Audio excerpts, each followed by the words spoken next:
നിങ്ങൾ ഈ കാണുന്നത് ഛത്തീസ്ഗഡിൽ ക്രിസ്മസ് ആഘോഷങ്ങൾ തടസ്സപ്പെടുത്തിക്കൊണ്ട് വ്യാപകമായ അക്രമങ്ങൾ അഴിച്ചുവിട്ട ബജ്റംഗ് ദൾ ഗുണ്ടകൾക്ക് സംഘപരിവാർ തീവ്രവാദികൾക്ക് ജാമ്യം ലഭിച്ചപ്പോൾ നൽകിയ ഗംഭീരമായ സ്വീകരണത്തിൻ്റെ വരവേൽപ്പിൻ്റെ രാജകീയമായ ദൃശ്യങ്ങളാണ്. ഇത്തരത്തിലേറെ നിരാശപ്പെടുത്തുന്ന വാർത്തയും കാഴ്ചകളുമാണ് വടക്കേ ഇന്ത്യയിൽ നിന്നും വന്നതെങ്കിൽ നമ്മുടെ കേരളത്തിൽ നിന്നും ഇന്ന് പുറത്തു വന്ന വാർത്ത ഇന്ത്യയിൽ ആകമാനമുള്ള ക്രിസ്ത്യാനികൾക്ക് ആവേശവും അഭിമാനവും പകരുന്ന ഒരു വാർത്തയാണ്. പ്രത്യേകിച്ച് എല്ലാ ന്യൂനപക്ഷ വിഭാഗങ്ങൾക്കും മതേതര കാഴ്ചപ്പാട് ഉയർത്തിപ്പിടിക്കുന്ന മുഴുവൻ മനുഷ്യർക്കും ഏറെ ആഹ്ലാദവും സന്തോഷവും പകരുന്ന ഒരു വാർത്ത കൂടിയാണ്. മലങ്കര കത്തോലിക്ക സഭയുടെ തലവനായ ആദരണീയനായ പിതാവ് ബാസിലോസ് മാർത്തോമാ മാത്യു ബാബ പരസ്യമായി ഇന്ന് RSSനെ വെല്ലുവിളിച്ചിരിക്കുകയാണ്. അമേരിക്കൻ പ്രസിഡന്റ് ട്രംപ് പറയുന്നത് പോലെ അമേരിക്കയിൽ അമേരിക്കക്കാർ മാത്രം മതി, അല്ലാത്തവരെല്ലാം അമേരിക്ക വിട്ട് പുറത്തു പോകണം എന്ന് പറയുന്നത് പോലെ ഇന്ത്യയിൽ ഹിന്ദുക്കൾ മാത്രം മതി, അല്ലാത്തവരെല്ലാം പുറത്തു പോകണം എന്ന നിലപാടാണ്, എന്ന തീരുമാനമാണ് RSSൻ്റേതെങ്കിൽ RSSുമായി ഒരു തുറന്ന യുദ്ധത്തിന്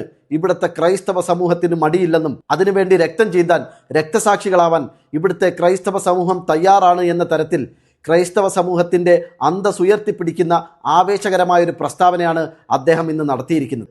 ചരിത്രങ്ങൾ നിരത്തി വസ്തുതാപരമായിട്ടാണ് അദ്ദേഹം കാര്യങ്ങൾ സംസാരിച്ചത്. RSS കാലാകാലങ്ങളായി പറഞ്ഞുകൊണ്ടിരിക്കുന്ന ഒരു കാര്യമാണ്, ഇന്ത്യയിലെ ക്രിസ്ത്യാനികളും മുസ്ലിങ്ങളും വൈദേശികരാണ്, അവരിവിടെ കടന്നു വന്നവരാണ്, അതുകൊണ്ട് തന്നെ അവർ ഇന്ത്യ വിട്ട് പുറത്തു പോകണമെന്ന് ഒളിഞ്ഞും തെളിഞ്ഞും പലപ്പോഴും സംഘപരിവാർ സംഘടനകളും നേതാക്കളും പറയുന്നുണ്ട്. അത്തരം പറച്ചിലുകൾ കയ്യിൽ വെച്ചാൽ മതി. അങ്ങനെയാണെങ്കിൽ ചരിത്രം വെച്ച് സംസാരിക്കുകയാണെങ്കിൽ ഹിന്ദുക്കളും ഇവിടെ കടന്നു വന്നവരാണ്. ഇറാനിൽ നിന്നും ഇറാൻ്റെ പ്രാന്തപ്രദേശങ്ങളിൽ നിന്നും കടന്നു വന്ന ആര്യന്മാരുടെ പിൻതലമുറക്കാരാണ് ഇന്ന് ഈ കാണുന്ന ഹിന്ദുക്കൾ. അതുകൊണ്ട് ക്രിസ്ത്യാനികളും മുസ്ലിങ്ങളും വൈദേശികരാണ്, അവരിവിടം വിട്ടു പോകണം എന്ന രീതിയിലുള്ള നിലപാടുകൾ RSS ആവർത്തിക്കുകയാണെങ്കിൽ, സംഘപരിവാർ ആവർത്തിക്കുകയാണെങ്കിൽ ഞങ്ങൾക്കും തിരിച്ച് ഇത് തന്നെ പറയേണ്ടി വരും.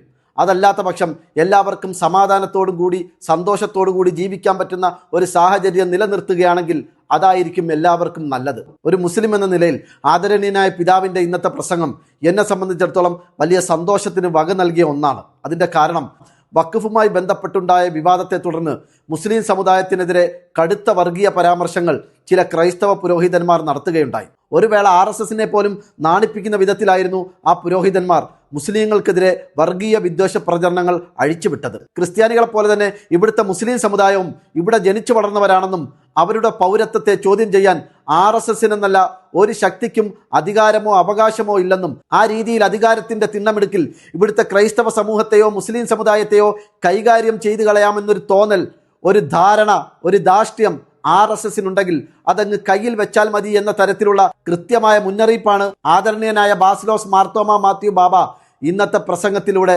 സംഘപരിവാറിന് RSSന്